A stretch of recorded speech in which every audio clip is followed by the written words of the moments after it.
What's up YouTube, Chin here, back at it again and welcome back to the channel guys. So today we will be doing another review and this time it's crypto farms naman ito. Ayan o. Papakita ko sa inyo kung magkano yung investment dito and then yung potential ROI niya din kung gaano katagal at saka ano din yung income dito sa gimmick dito. Nakakuha na tayo ng tatlong equipment packs. So i-unpack natin yan and sana makakuha tayo ng epic guys. Sa mga hindi pa nakakapag-register no, sa ating hashtag All Out Giveaway Episode 1, make sure to fill out the form, yung Google Forms link nasa description ng video. Make sure to be active then. Like, comment on what you think about the video and then put that hashtag All Out Giveaway Episode 1. Also guys, good news kasi si Binance nakipag-partner na sa atin. So, make sure to use the link para makapag-register ng new account. Ilalagay ko sa baba yun. 10% discount lifetime pag ginamit ninyo yung referral link and nag-register kayo ng account using that. Tapos, yung mga raffle natin na giveaway, mga crypto tokens na giveaway natin, doon natin isi-send sa Binance account niyo. So make sure to use that link. It will be in the description of the video then. Okay, so start tayo. Okay, so unahin muna natin yung website guys. Tingnan natin kung ano yung mga dapat ninyong malaman kung gusto ninyo mag-start dito. And syempre, always do your own research bago kayo pumasok sa mga projects. Ito, Wax to guys. And alam nyo naman na gustong-gusto ko yung mga ganyang mga project ng Wax. Very simple lang gameplay, mining lang. Click to earn siya actually. Pero again, hindi naman lahat kasi ng crypto hindi lahat ng click to earn. Yan, hindi naman lahat ng click to earn kumbaga hindi sustainable. Depende pa rin yan sa developers ng project. Kumbaga yung mga projects na mga nauna noon, si Farmers World medyo hindi maganda ang takbuhan niya ngayon, pero for the longest time naman yan, naging very kumbaga productive yan. Daming pinayaman yung project na yan. Hopefully makabangon siya. Pero ito ngayon guys, so crypto farms ang bago natin, merong Goldman din, merong mga Splinterlands, yun, namamayagpag naman yun talaga. Kumbaga tuloy-tuloy yung gimmick nila. Okay, so yan, Playtor, have you ever thought about being a cryptocurrency miner but the mining is equipment is too expensive Tapos here's your chance, grab an NFT and be a cryptocurrency pioneer in this new play to earn game right now. So in the current game, miners and energy producers seek to maintain their cryptocurrency mining. Guys, basically, parehas halos siya ng gimmick ng Farmers World at saka ng Goldman. Kumbaga, multiple tokens ang ginagamit sa kanya. Durability and then energy. Tapos parang umiikot-ikot lang siya sa loob. So, hindi siya komplikado talaga. Ito, tingnan natin yung NFTs nila. Ano ba yan? And yung team, nag-face reveal ang kanilang CEO, si Wesley, and then Michael, Michelle ba to? Rafael Freitas, si software engineer. So, tatlo yung nila dyan. Our Collection, tapos Wax and Nefty Blocks. Pero sa Wax sila marami guys. Ito, pakita ko na rin sa inyo. Yung natin. Tapos po, mga Farmers World, yung mga nandyan na mga coins, saka mga iba pang NFTs. And ito, crypto farm siya. Tingnan natin kung magkano yung presyuhan. Pinakamababang presyo ng starter pack guys. Ayan, $110. Tapos, ang odds niya is, tingnan natin asan yung odds ng starter pack na yan. Ito, nakalagay, pack contains 2,000 CFE tokens. Tingnan natin yung membership na bronze. Ito naman, contains a membership card, random type. Card odds is 33.33%. And then, ASIC member type, 33.33. Power member, 33.33. Tingnan natin, parang ito yata guys, yung equivalent ng bronze sa silver membership dun sa sa Farmers World noon. So, parang ganun din yung gimmick niya. Tapos, tingnan natin ito, starter pack na to. Contains 4,000 CFP naman daw. Yan. Tapos, itong isa naman, CFB. 2,000 CFB. Yan. So, tingnan natin itong extra pack. Ito yung sa atin Yan. So, $330 guys. Pack contains an equipment. Equipment odds 80% common, 19% rare, and then 1% epic. So, swertihin kaya tayo. Tatlo yung natin ng gimmick nitong mga pack na to. So, i-open natin yan. Sama natin kayo para makita ninyo yung gimmick na makukuha natin. Sana maganda. Diba? Para naman makabawi tayo sa ating mga gimmick. Seryoso. Okay. So, bago natin i-open yun guys, tingnan muna natin yung mga iba pang mga dapat nating malaman dito sa game na to. Phase 1, development of the game. First sale, whitelist. Second sale, whitelist din. Closed beta. And then last sale. Phase 2 is launch ng event. Use AdSense money on burnings. AdSense. Ito pang YouTube din. Dev of a mobile notify app and then community events. Hire new employees. Hopefully lumaki din to guys. Sabi ko nga sa inyo, wala naman tayong hiniling din sa mga NFT projects na yan kung hindi maging successful. Kasi pag naging successful, magiging successful din yung mga mga investors, mga players. So, kumbaga, yun ang natin, yun ang hoping tayo na magkaroon ng mga susunod na mga projects na mga katulad ng mga nakaraan na talaga nga naman maraming pinayaman. So, what is the Wax Wallet? And guys, Wax Wallet, ito. Ang gimmick ngayon ng Wax Wallet is parang kailangan mo na ng $5. Hindi pala $5, sorry. Parang 5 wax pagka nakikreate ka ng ng wallet. So, make sure to use yung guys, yung referral link na nilagay natin sa baba regarding sa Binance natin. Dito kayo guys, pwede kayong bumili ng wax dito. Okay? So dito rin ako bumibili. So ang presyo ng wax ngayon 14.3. Ayan, tumataas baba siya. Pero for quite some time, maganda ang stability niya. Galing siya sa taas, mga nag-18 pa, nag-48 pa nga dati yan eh. Inabot ko yung kaputukan yan. Grabe yun guys. Solid. Sana bumalik tayo dun sa na yun. Sa presyo na yun pagka nakaahon ng crypto. So, tingnan natin ngayon ano pa mga kailangan natin malaman. Creating account. Ayan. So, pag-create ng account kasi pagka nag-create kayo ng Wax Wallet. So, wax.wallet.io yung niya. Pwede nyo i-hook up lang yung sa sa Google niyo. So, hindi nyo na kailangan mag-add ng email, ng password, ng ganyan. Mas madali pagka sa Google. And para sa akin, mas safe kasi as long as yung two-factor authentication ninyo ng Google ninyo is activated, which I strongly recommend guys. Lagi nyong i-on yan. Mas safe siya. Kasi kahit may mag-try na mag-hack, hindi sila makakapasok unless i-approve ninyo yung login attempt nila sa phone ninyo. Okay? So yun ang maganda dyan sa So reward system. Kaya makikita ninyo yung mga reward system ng mga mga NFTs. Durability system. Ayan, yung kumbaga nababawasan yung durability na yan kada magmamine kayo. Then repair system. Ayan. So makikita din ninyo yan mamaya. Gagawin natin yan. So tingnan natin kung kaya nating yung tipong parang gimmick ng Farmers World lang noon na baga tingnan mo lang kung paano and then figure out mo na kung paano yung gimmick dyan. Okay, beta test. Open beta. Wala naman na masyado mga dyan. Power mining cards. Ayan yung mga yung mga pandigmaan. Medyo mataas na rin ang presyuhan ng mga guys ha. Tignan nyo yung tignan natin yung tools, equipment. So price lowest muna tayo. Ayan yung pinaka lowest guys.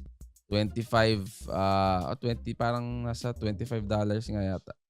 Ayan 25 or 25 pala. Sorry, 2,500. Then, yung mga iba pa, kasi pag in-scroll natin yan sa baba, makikita natin yung mga mas rare na mga Pero pinakamababa sa mga nagtatanong magkano entry dyan, pinakamababang entry investment is $55 sa ngayon. Ang ang suggested price is $118 pero kumbaga parang bargain na tong binibenta na to. GPU ang niya. Okay? So, open na natin yung packs natin, guys. Okay, so punta tayo dito sa ating Wax Wallet. Refresh lang natin yan. And then, NFTs. Makikita nyo dito, guys, ang dami niya, no? Tignan nyo. Farmers World, 721. Starship, 126. Farming Tales, Alien Worlds. Sana yung Alien Worlds rin natin. Subukan din natin yung gimmick na yan. So, click lang natin to. Then, unpack na natin yan, guys. Tignan natin kung paano ang gimmick. Ano kaya makukuha natin dito? Unpack. Sana naman epic, guys. Unbox natin. Ano kaya? Magpapalakpakan ba tayo, guys? O malulungkot na naman ang gimmick natin? Reveal NFTs. Tingnan natin. Ito na po. Yan. Ano to? Yan na. Tingnan natin. Ano tong gimmick mo? Tingnan natin yun, guys. Mukhang lang yata yun. Common lang yata yun. Diba? Common lang yun eh. NFTs. Tingnan natin. Papakita niya sa atin yan eh.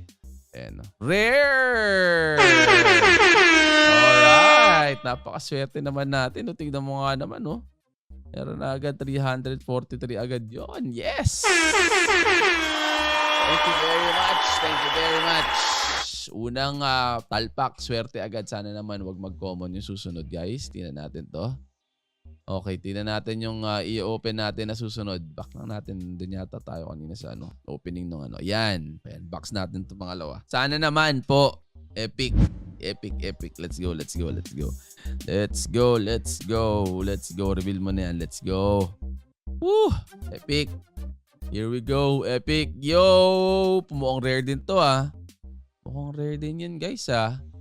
Tingnan natin. Duplicate natin yan. Parang feeling ko rare din yun. Kasi 20% ng chance na makakuha tayo ng rare eh. Ay, common. Yun lang. Come on. Come on. Luge, luge, luge. Isa pa, isa pa, isa pa. Dari tayo dyan. Isang rare, isang common, isang epic. Diba? Yak ka pa. Oh, isa Yosef. Let's go. Let's go. Come on. Uy, mukhang rare din to ah. Ito rin yata yung kanina nakuha natin eh. Yun oh, di ba? Rare din yan. Op, tingnan natin siya ulit. And kahit rare lang, okay na. Okay na yan. Yan. Yes. Thank you very much. Thank you very much. Thank you very much. Dalawang rares ang common. Hindi na po masama guys. Okay, so salpak na natin yan guys. Let's go sa game dyan. Okay, so punta tayo sa dito sa Crypto Farms. Inventory.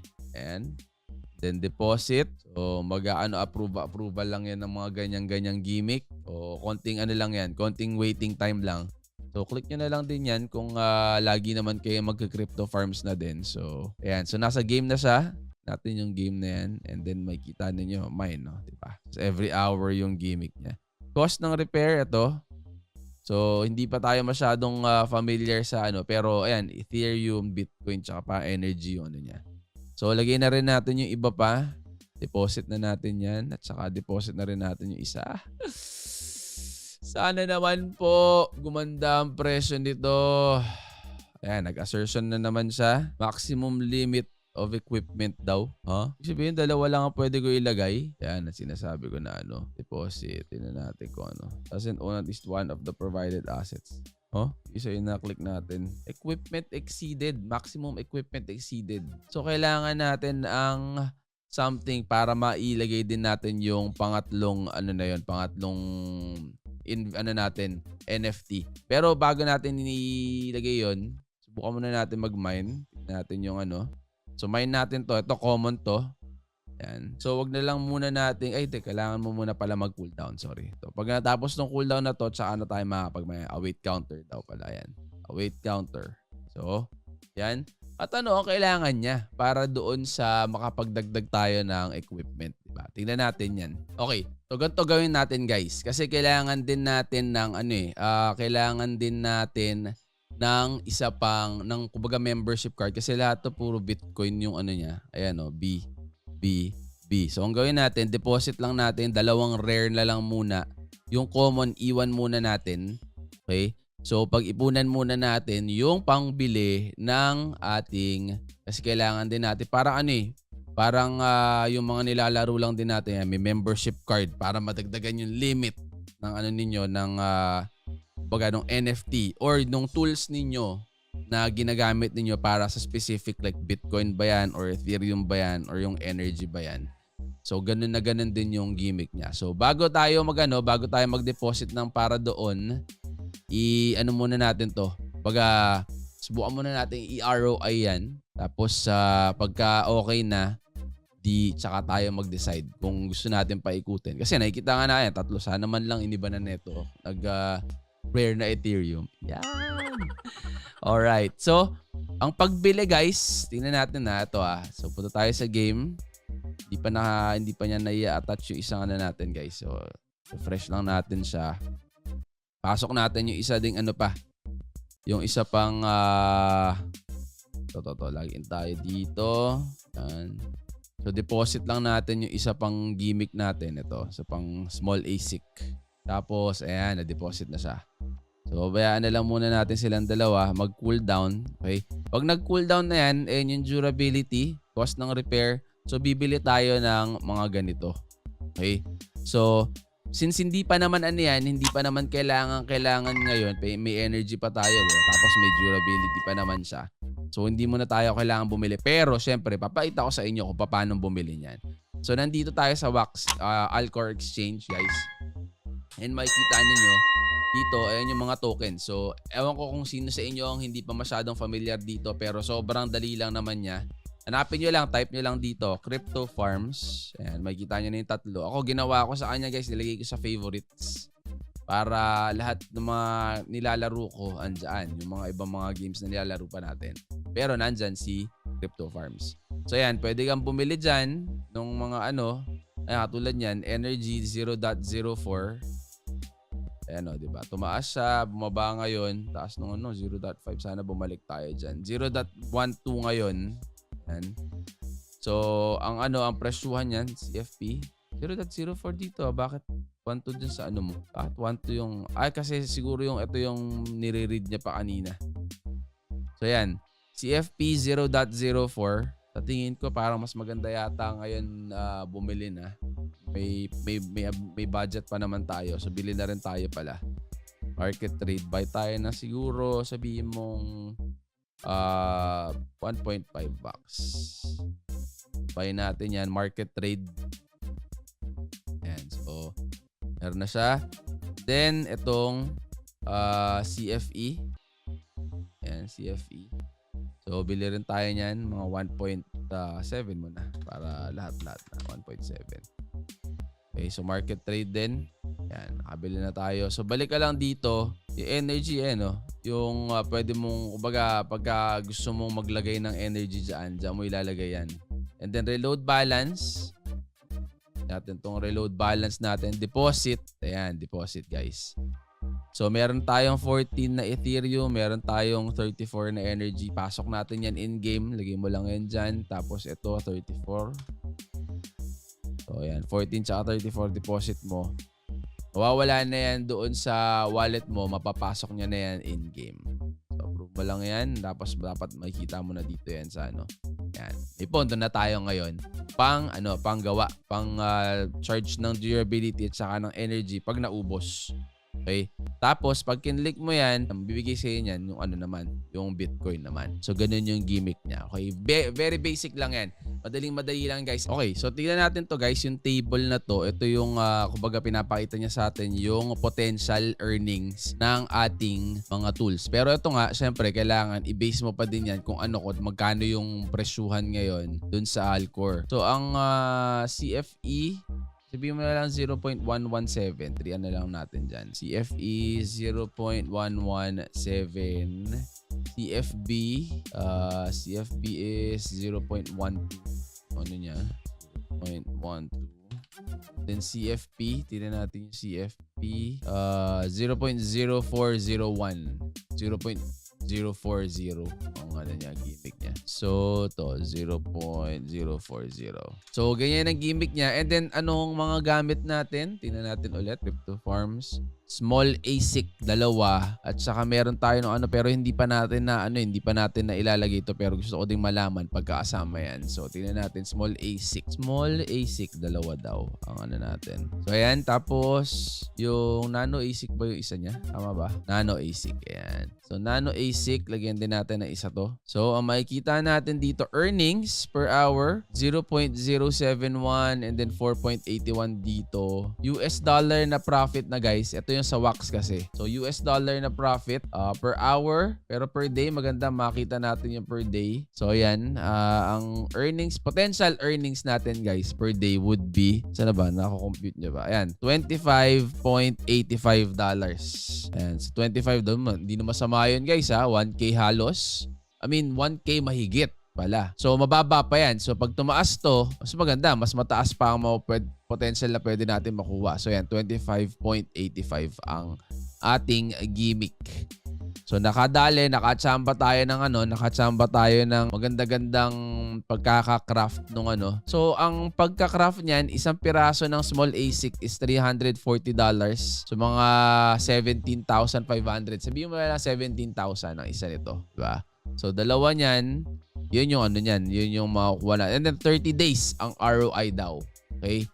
Ngayon, ano yan guys ha, naka-base yan sa kung ano yung presyo ngayon. So pagka tumaas, mas mabilis nating makukuha, mas maganda. Okay? Just like what I always tell you and recommend guys, ROI muna tayo, nadala na tayo dun sa mga nakaraang mga gimmick natin. Like yan, si Pegaxi nga, luging-lugi tayo dyan. Dahil nag-hope tayo. Kahit alam ko naman, no, kahit sinasabi ko sa inyo na ROI muna, ang ginawa ko doon is medyo pinigil natin. Baka sakali kasi, and yun nga, it just went otherwise. So, dito at sa mga susunod na mga projects na pinapasok natin at ini-investa natin guys, ROI muna tayo. Kahit magkano yung presyuhan at palitan yan, yun na lang muna. Ilabas na lang muna natin na ilabas. Ilabas natin na ilabas. Mas maganda na yung sigurado kahit na medyo maliit lang. Kesa naman yung pagdating ng dulo, nga. Diba? Nga na lang tayo. Yun ang medyo iniiwasan natin. So ayan guys, makikita nyo 30 days ito, 36 days yung nano. And then yeah, makikita nyo yung mga presyuhan dyan. So let me know guys if meron kayong questions about dito sa Crypto Farms or kung gusto nyo ipa-calculate yung ano ninyo, yung mga tools na gamit ninyo dyan. Put it in the comment section below. And then gawa natin ng ano, sabihin ko na lang sa inyo siguro, i-reply ko na lang kung magkano yung potential earnings ninyo doon sa ano, napupusuan ninyo na gimmick. Okay? And syempre, kung may tanong kayo, make sure to use the comment section para masagot natin kung ano man yung question ninyo about kay Crypto Farms. Kung wala man tayong sagot para doon, pwede naman nating i-email yung mga yan. Like yung ginagawa natin sa mga iba pang mga games na pagka may questions or something or mga updates na mga critical, pwede natin silang i-email para mabigyan nila tayo ng sagot. Okay? Make sure guys, again to join yung ating #allout giveaway episode 1. Google Forms link nasa description ng video na to.